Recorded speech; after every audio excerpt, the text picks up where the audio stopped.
Greetings and welcome to Everything Dreadlocks, the full scoop. How's everybody doing? This is going to be a live webinar tonight presented by me. My name is Karen and I have dreadlocks myself. I love dreadlocks. This is my third set of dreadlocks in my life. I've had both freeform and manicure dreadlocks. And I thought this would be an interesting webinar to give people a little bit of insight on some of the issues and the history of dreadlocks as I know them, as I know some of the ancients personally in Jamaica and some of the history. So let's journey forward. How's everybody doing tonight? Is the audio good and can you see the slides okay on this presentation?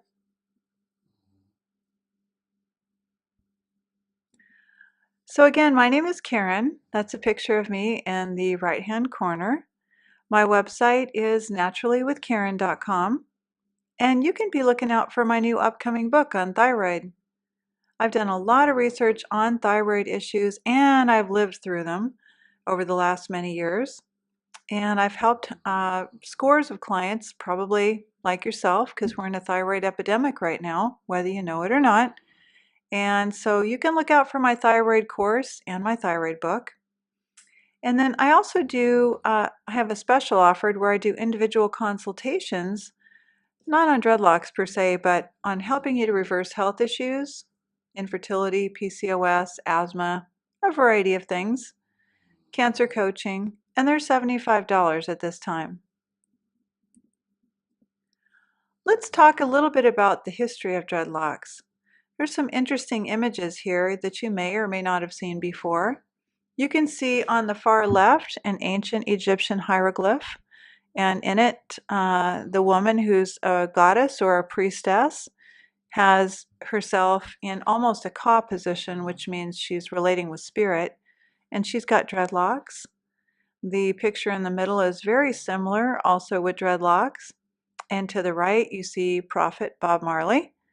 We call him a prophet out of respect because he had a lot of great prophecies in his music, very simple music, but a music that had, very simple to some, but a music that had a very profound message for us even today. It's not outdated. On the bottom in those three images, you're going to see what's commonly referred to as a sadhu, and these are pictures of wise men. Typically, they were people that did a lot of fasting, so they went long periods without food, a lot of contemplation, meditation, sometimes going away from people for a while in a cave or way out in the country. And oftentimes they had dreadlocks too. So if they look really thin, that's because, like a lot of Rastafari people, they were eating a vegan, plant-based, or an ITAL diet, meaning it was all natural foods, and they weren't killing anything. They weren't eating any dead flesh foods.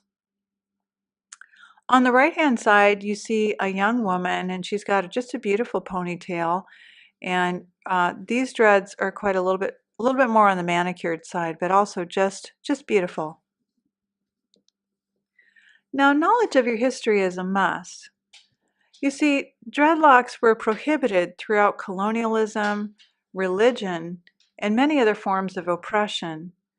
In fact, the book on the lower left, The Ancient Wisdom, which we always put an I in front of things in Rastafari, stands for an ancient or a very elder person that you would call a crone or a wise woman or an elder or a wise person. They're called ancients. And so this particular ancient wisdom version, which is an ebook that I highly recommend, talks about the Coral Gardens atrocity of 1963. I was about 2 years old then, but this is where the Rastafari from the 1930s forward began to dread their hair as a symbol of resistance, a symbol of unity, and also a symbol against oppression, that they were to be feared or dreaded, and that they were not going to conform to being what they called comb heads. So they gave up using their combs, And just like, millions of people have done over much time in our history and her story, people have given up their combs and gone for natural hair. Many of the ancients that we call ancients in the book here are alive today that paved the way for our freedoms to be able to wear this ancient way. We need to pay our respect and also wear our dreadlocks with integrity and consciousness. As you can see in the lower right-hand corner, there was an awful lot of oppression and suffering that went on, and death and injury behind the fight, the resistance to maintain wearing a type of headdress, crown, head covering, wear your hair, your antenna in a way that suited your purposes, your unique hair, your expression of your own antenna, not a conforming example. You see, there's only one race, and that's the human race. And that is exactly what Prophet or Bob Marley spoke about. We should be part of the one world family and move with integrity while having consciousness, having conscious thoughts, as well as what we call word sound. Word sound might be new to you, but that means that we're very consciously placing our words with intention. So we want to refrain from using words like hate and understanding, and instead we want to overstand or understand. We avoid under. We want to be over. Instead of calling it the week that's coming up, we want to call it a strong. Instead of a weekend, it's a strong end. So it gives you an idea about what word sound is. We want to respect all with true equality without regard to any man-made word sound like race. And you can see in the picture here during the Mau Mau days and the Kenyan issues that happened in the 1950s, a lot of people were murdered and bludgeoned, and very unnecessarily, over power struggles and dominator models. A lot of what I'm going to be guiding people with and have been guiding for the last 32 years is to embrace more partnership models and to avoid dominator models. I want to speak a little bit about Nanny of the Maroons. There's a monument for Nanny, and she was a powerful African queen that had also come over to Jamaica, and for all intents and purposes, she singularly held off the British with her power that was contained from the ancients. She is respected, and to our great mothers like Nanny, we bow with respect and walk with dignity. She was the only female national hero, the leader of the Maroons during the 1700s. Those were a group of people that there's still a Maroon section of the Jamaican island today, and she was known to be an outstanding military leader. You see, to be dreaded or dreadful was to be original, and at times, due to necessity, it meant to be feared. Dreadlocks today still bring up an image of the lion, and that's why the Rastafari use the conquering Lion of Judah when they refer to His Imperial Majesty, Haile Selassie. Each of us, ones and ones, produces our own unique set of locks that form upon our own crown. If you have dreadlocks, you're blessed with the hair and the crown of the lion, and your heart must be true.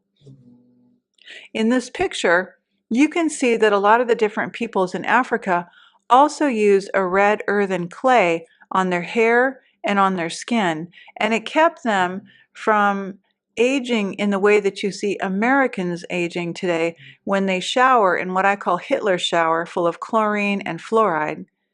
And they put all kinds of expensive creams on their faces to avoid wrinkling, but they don't think about the food they put down their mouth and into their hatch. So we want to work with being well within by eating naturally, eating ital, and avoiding using all of the chemicals and dyes and perms and straighteners that not only hurt us and go into our bloodstream through our crown, our head, but we also urinate them out and they go into our groundwater and then they're cycled back into our systems that way. In this picture, her dreadlocks are gathered into groups, in this case, 3 groups, and they indicate the deaths that she has walked or processed in her life. Today, unfortunately, with being as domesticated as we are, we're more engineered to dye, straighten, and force our hair into unnatural ways that actually have little to no significance other than an appeal to the mainstream. If you want to be like the rest of the herd, you go and you have your hair foiled with aluminum foil, which we know is extremely toxic, and have those chemicals painted in with a brush and then sit under the dryer so the chemicals and the aluminum from the foil can be baked down in through your blood and right into your head and your brain. Highlights, blonde dyes, weaves, extensions. But if we really want to nurture the hair, the crown is what we need to do. We need to recognize that we're here to belong together and strengthen the root. And part of how we do that is to get each one of us healthy, to partake in an uprising of consciousness where formerly we were asleep.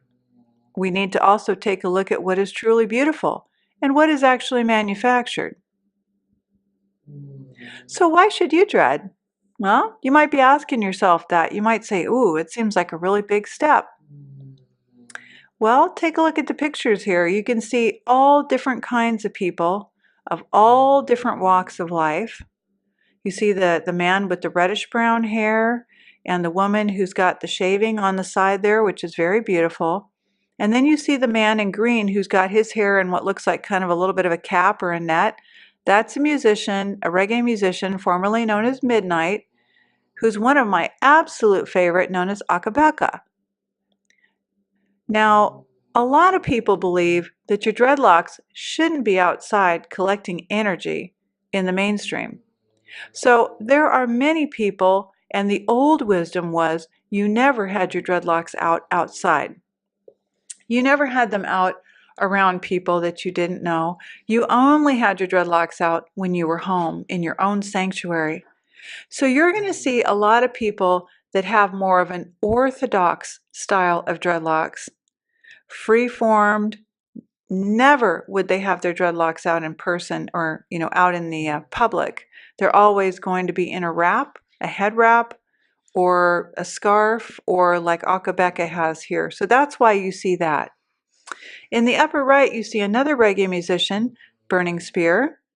And on the bottom, you see more musicians. Now, I've been contacted by at least 4 major reggae musicians to help them with hormonal issues, because when you have hormonal issues, your hair is going to become quite thin. Your dreadlocks are going to become very thin and they're going to break. So a little hot tip is when you're doing your dreadlocks, you might want to consider your own hair texture and the thickness that you like to create yours, because making them very thin can leave them prone to breaking. So how do you start dreadlocks? Well, people do them in a free-form or neglect way, and people also do them in a manicured way. You can see some of the pictures here on this slide, and you can see the variety of ways that people start them. What you must take in is silica or silicon, sunlight, minerals like zinc, and also elements like sulfur that's found in the onions down below. Onions and garlic contain a lot of sulfur, and they cause you to make a lot of collagen, which is what boosts your hair, your skin, and your nails. But if you don't have sunlight, you're definitely not going to be able to grow a lot of hair. And that's the tricky part about living up in northeast Minnesota and the Midwest. So make a point to get a little more sunlight if you live somewhere that's a little more sunlight devoid. Now, a lot of people have asked me over a great many years, do you wash your hair? How do you wash them? And what do you use? I mean, it seems kind of weird. I said, yep, absolutely, I do wash my hair. You don't have to wash your hair as often when you have dreadlocks, as a lot of people have become accustomed to through the habits in mainstream society. With a lot of the hairstyles that people have, they use a lot of what they call product. Products could be gels, hairsprays, Brazilian blowouts, and all different kinds of products which actually coat over your hair, and they can cause a buildup or a flaking. But when you have dreadlocks, you want to be sure to wash your hair with something that's absolutely as pure and residue-free as possible. Now, my all-time favorite is the pure coconut oil soap. And if I want to, I can add essential oils to it, like lavender, peppermint, rosemary, which is great for hair growth, or a number of others. In fact, in the summertime, I really like to use an essential oil called Lang Lang. What's important is that you try to wash your hair with filtered water. If you're able to do so, try to get yourself a water filtration system, and then also make sure that you're using either a bar or a liquid soap that has no residue and no conditioners in it.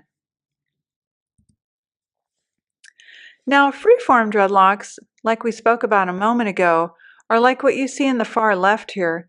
David Hines has got really classic, beautiful, freeform, different shapes dreadlocks here. And then you can see the other woman, you can see a lot of knobbies and, loops and things like that in her dreadlocks. And most of the pictures here, you can see a very uneven texture. This is what is a very, very beautiful way of doing dreadlocks because it's entirely unique to your own hair. Your hair is going to make dreadlocks exactly the way that it would make. And what you're going to do is you would actually pull apart the sections a little bit, which will become quite automatic. We also have manicured dreadlocks, which most people see today. And you can see that the size of the dreadlocks and the shape of the dreadlocks and how far they come up to the scalp in uniform rolls, I guess we could call them, is you maybe can see the difference now much more clearly between a free flow dreadlock and also a manicured dreadlock. Now, maintenance for dreadlocks is kind of interesting. What a lot of people do is what they call palm rolling, where you would take both of your palms and roll the hair to try to get some of the loose hairs into the dreadlock itself. So you can see in two of the pictures here where people are doing the palm rolling. You can see in the upper right where someone is sectioning the hair and making each individual dreadlock. And then you can see down below different styles that people are doing by twisting the hair. And then one of the things that people do as well is they either use a little tiny crochet hook or a little tiny poker so that they can poke the hairs back in that start kind of unwinding and getting loose. So that would be a dreadlock tool. In any event, I'd like you to celebrate dreadlocks, whether you have them or not. It's kind of nice that people have the ability to wear their own hair the way that they want to. Now, dreadlocks to me is very, very beautiful style for both men and women, as well as children. And you can wear your hair in a variety of ways, and like this man here with the scarf, wearing your hair down, of course, wearing your hair up in funky styles with a band. And just because you live somewhere where not everyone is doing it, doesn't mean that you can't rock them yourself. I happen to live in a town of 11,000 people, and 4 years ago, I don't remember seeing anyone um, living in the small city that I'm in, or maybe one or two, three people at most that actually had dreadlocks themselves. But so it took a little bit of courage. You can be one of the first, or one of a handful, or you can be one of many. You can decide if you want your dreadlocks to be completely freeform or if you'd like your dreadlocks to be completely manicured. Some people feel as though they really need to have manicured dreadlocks because it's so foreign to them and they've never had them before. They feel that perhaps their employer might get upset or they need to keep them really extra neat because their family might be concerned. But they're not that far out there once you have dreadlocks. It seems like the whole world is looking at you at first, but they're really not. I do get a few looks when I walk into our local Walmart, and I have for the last 4 years. It's my second set here, but I kept the bravery, and I know that you can too. And now we are going to bring on our special guest, Lady Reiko. I'd like to welcome Lady Reiko. Hi, everybody. How you guys doing? Thank you for having me here. Oh, it's a blessing to have you, Lady Reiko. I'd love to hear what you'd like to share with us. Well, I really love the presentation because so far, the webinar, because so many people tend to forget. Oh, sorry, my dog. But a lot of people try to put dreadlocks into a certain box. And, I think that anybody can wear dreadlocks, no matter where you're from, no matter what your ethnicity is, your religious background, your social upbringing.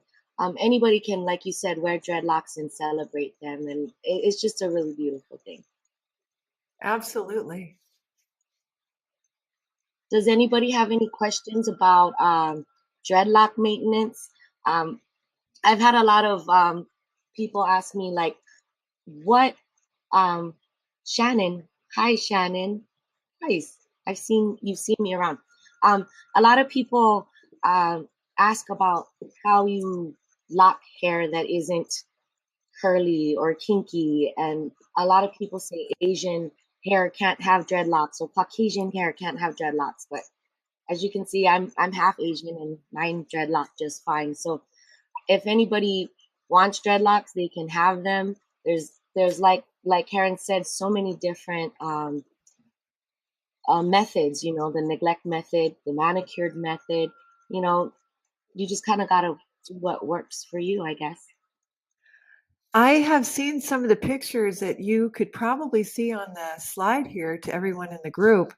And Lady Reiko is not only a dreadtician, but she's also quite a famous reggae singer in Las Vegas. So you want to be sure and check out her band.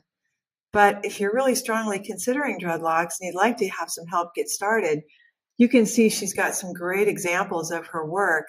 And what I really particularly enjoyed too was the fact that she puts them in the curlers, which I haven't figured out. And she makes a really beautiful style with the curlers. Can you talk a little bit about some of the styles and some of the ways that you help people to get started? Sure. Well, there's the people that want to get started. And I basically will start their dreadlocks from regular hair. I ask that your hair be a little bit past ear length in order for it to hold, correctly. But I use a twist and rip method, and I have a little crochet needle that I tighten it up with afterwards. Um, and then there's those people that already have dreads. Some of them went to dread specialists that didn't really do well for their hair, and they asked me to kind of help them fix some tight spots or correct some sectioning issues or things like that. But it's mostly grooming is what I do. So, when you're feeling a little messy and fuzzy, I just kind of help tuck in all those little extra hairs. I really pride myself on being an all natural hairstylist. I don't use any product, so it's other than water and my hands and my needle. It's completely product free. And then you That's what can really. I'm sorry, go ahead. Oh, I'm sorry. So that's what really appealed to me is I noticed on your Facebook page, and I'd like you to talk a little bit about that so they know where to go and maybe just recite how to get a hold of you if they want to. But I noticed that you don't use any wax and you really like to keep the hair natural, which I really appreciate. Well, I really feel that it's the best way. Hair is a natural thing, and you want to let it do what it wants to do. And I really feel like each client, your hair tells me what it wants to do. So I kind of just respect how it grows and where it tells me to go, and just kind of go with that. There's some people that come in and they say, I want really tiny, skinny little dreads, or I want really fat, huge, humongous dreads. And sometimes their hair tells me otherwise, and I kind of counsel them and explain to them, like, if we do it this way, you might have some breakage issues, or if we go too fat, you might have some cooling issues. So it's really a personal kind of individual case by case kind of a deal. For those of you guys that are in the Las Vegas area and you want some dreadlocks done or dreadlocks maintenance done, you can go ahead and text me directly at the number you see on the screen, or you can check us out on Facebook. I have a page called Knot 'em Up Dreads Las Vegas. And I also travel, so within, I'd say, a 4-hour radius. So if you're in California or Utah and you need some really good work done, just give me a call. That sounds fantastic. Linda has a question on if you know how to get rid of some light lint. Light lint. Um, I just honestly, I dig it out. I I kind of look through there. I mean, we all have it fuzzies from our pillow or those lint things from our tams or our scarves or our comforters when we sleep. And I notice it a lot when I wear like a really cute fuzzy scarf. I'll have like red lint right in this area of my hair. And so I just kind of pluck it out, you know, and I think um, standing in the sun so you can really see everything helps a lot. Oh, that sounds great. Shannon has a question. What's your preferred method for starting them? I love the twist and rip method rather than backcombing or any other method. And the reason why is I feel like it has less stress on the hair follicles. And what twist and rip method is, let me see if I have some loose hair on the bottom of this dread hair. And what twist and rip is basically is you're just kind of turning the hair like this and turn until there's a big, matty, fuzzy looking caterpillary dreadlock foundation. And then I use a tiny, tiny little crochet needle to go in and tighten it up. And I prefer this method because it works on all hair types. And I believe that it's the healthiest method to start, you know, your dreads naturally without forming any kind of extra stress or breakage. Oh, way to go. Shannon was wondering how long your hair is, if you could. Sure, I'll show you. It's really pretty. Make sure I don't unplug my Oh, gorgeous. they're all the way past my butt, but I can't kind of get far away enough. But yeah, they're pretty long. Gorgeous. Ah, let's see. Kim What? says, what happens with the new hair growth after you start dreading? Well, if you look at my hair, it's been like about a month since I've done maintenance. So you see the fuzzies start to grow out here, and they just kind of look like flyaways. So there's new growth, right? But what I do is you see the sectioning for your dreadlock hair, right? I Yeah. take all the hair that belongs just to that dreadlock and I pull it around and I just wrap it around the base of the dreadlock this way. And then I use my tiny little crochet needle. You see that little long piece of hair that's left there? And I just weave it right in through the side until that little tail is gone. And then it'll just grow right back into the dread and it'll start to dread naturally with your dread. And that's pretty much what happened. Absolutely. Great tips there. What do you like to wash your hair with? I like to use, I live in a state that has hard water. And I've tried everything from Dr. Bronner's to baking soda, no poo. You know how they say they have that Yeah. no shampoo thing going on. I couldn't do that. I really like the suds and I like the experience. And I found that, the dreadlock shampoos that you see online, they're pretty expensive, like anywhere from $9 to like $22 a bottle, which to me is kind of crazy. So I prefer using a really inexpensive clarifying shampoo, and I'll use that maybe every 2 washes or so. But otherwise, I use a baking soda rinse and an apple cider vinegar rinse, and I add essential oils for smell or for aromatherapy, just kind of whatever I'm feeling. Oh, good to know. That sounds great. Yeah, and Suave, by the way, has a really good paraben-free clarifying shampoo that's really inexpensive. It's like $1.25 a bottle, and it works really well. Um, I've had some clients that have had residue or buildup issues, and for that, the best and most effective thing that I found is Dawn dish soap, the ones that they use on the ducks to wash them when they're in the oil spills. It really helps to remove uh, buildup for a long time. Oh, good to know. Yeah, I've seen people that have a lot of buildup where someone has started them and they've used a lot of wax, and that's really unfortunate. Do Yeah. you ever, all the dreadlocks out there, do you guys ever deal with the little follicles on your hair that pop out. You know, like the little hair growth follicles. Does anybody get those? Well, the reason why I'm asking is because a couple of months ago I noticed, and I have dark hair, so it really pops out, and I can see it looks like dandruff or something is just stuck on the end. But when I pull it, it doesn't come off. And then as I look closer, like I have no buildup because I don't ever use product in my hair, but I had all these little white spots just sticking to my hair shafts, and I was like, what is that?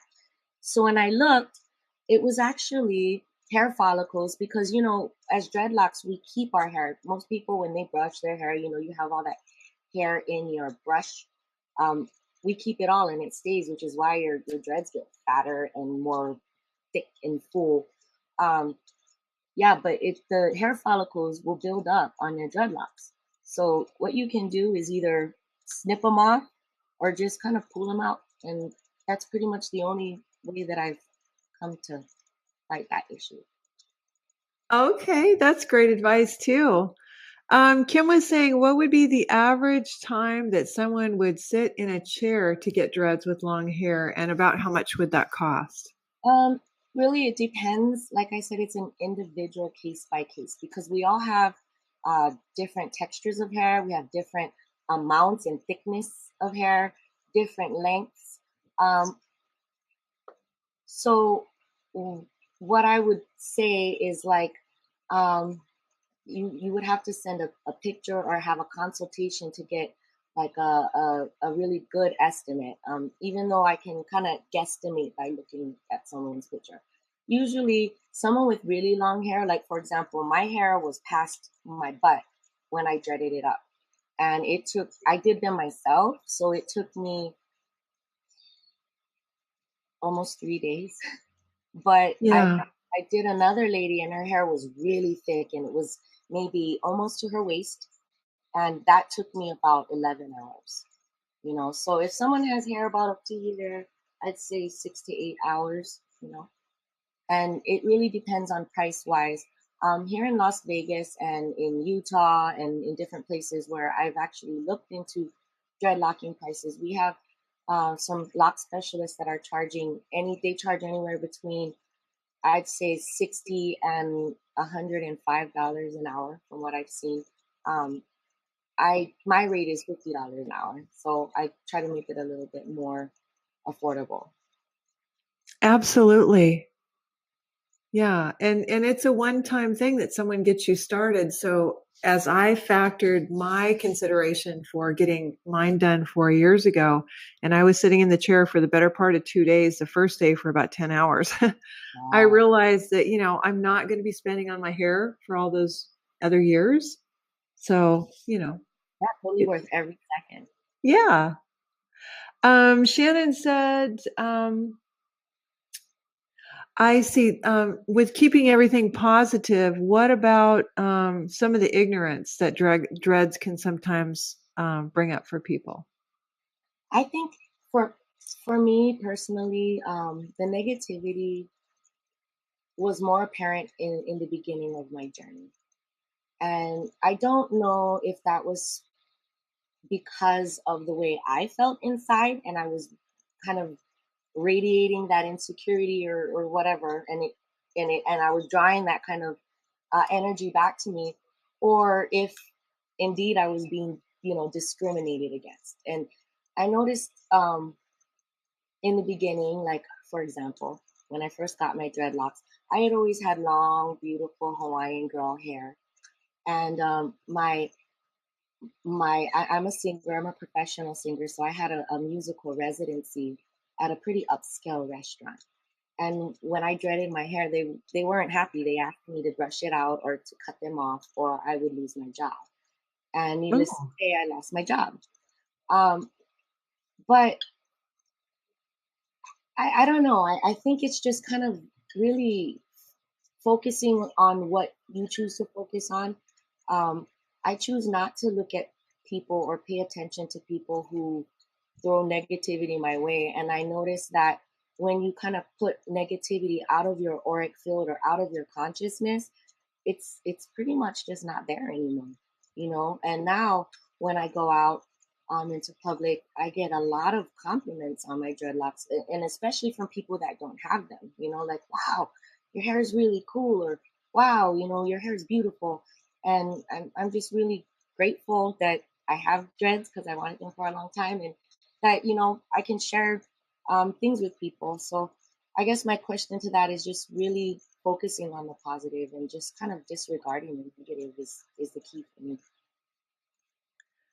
I feel the same way. I feel like when I was a little more conscious of it, more acutely conscious of, oh, now they see me this way. Hmm. I was projecting that. And I'm in a really small city in the Midwest as compared to being from California 42 years. So, I still will once in a while notice if I'm going to the local Walmart, which is our only big box store, and you've got to run there for something. And all of a sudden I'll look up and I'll see people pushing a cart, just kind of really looking. And I just give them a really big smile back and they warm up, Yeah, you know?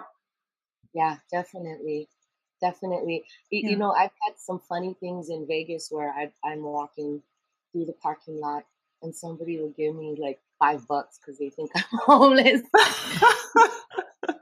And you know what I do? I'm like, thank you for this blessing.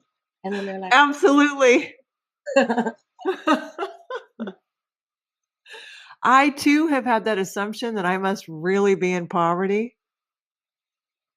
yeah, well, I don't know. I feel like my dreadlock journey has opened up a lot of spiritual opportunities for spiritual growth for me. You know, it really has forced me to pay attention to the inside and not the outside, and really focus on what I radiate so that I can manifest the things that I want in my life. I've learned that, you know, no matter what we feel, what we think, whether we want it, whether we don't, whether it's good, whether it's bad, that's what we're going to manifest. So, you know, dreads help me to, they make me happy and they help me to vibrate higher and be truer to myself, I think, like my intent. Absolutely. I'm very, very thankful for your time and, your consciousness and your gift of showing up here and being our special celebrity guest. Oh, I'm so honored to And be here. Thank you so much. yeah. So I think we're going to close for now unless anybody else has any other questions. Lady Reiko's got a show tonight, right? No, actually, I was singing last night at Pure Aloha at the Silverton with Miss Anu Hea. So tonight, Lady Reiko is going to rest. Me and my pillow are going to be. Way to go. Way to go. Well, we send you blessings and enough respect for coming on board here. And any of you that are here can feel free to share this webinar. It's entirely free. It's going to be posted on YouTube. So, Lady Reiko, any of you can take it and share it on your wall if you feel it would help others. I know when I was getting my dreadlocks done, I was so intent, especially in my 50s, that I'm going to go and get exactly what I want this time, that I would have been willing to fly somewhere. I was looking for what I wanted and who I felt comfortable in terms of the vibes and the experience I wanted too, not just having my hair done, but the experience with the person and the vibes that they brought. So that's very important too. Yes, yes. I get to meet so many beautiful people, and I learn so much from everybody that trusts me enough to, you know, put my hands in their hair. So I'm really thankful for that. And you have beautiful dreads. Whoever did your dreads, they did a wonderful job. Oh, give thanks. I appreciate that. Yeah. All right. Well, I see my son here said, thank you. Good job, Mom. And my dream is that one day maybe he'll go to you and get his dreads done. Yay, I would love that. Can't wait. We got Anthony here, and hopefully he'll get his dreads going here pretty quick too. So, everybody, the dreads are a beautiful symbol of your own natural identity. And we just wish you well and send you love. And we're going to sign off for now and say goodnight. Blessings and love. Blessed love.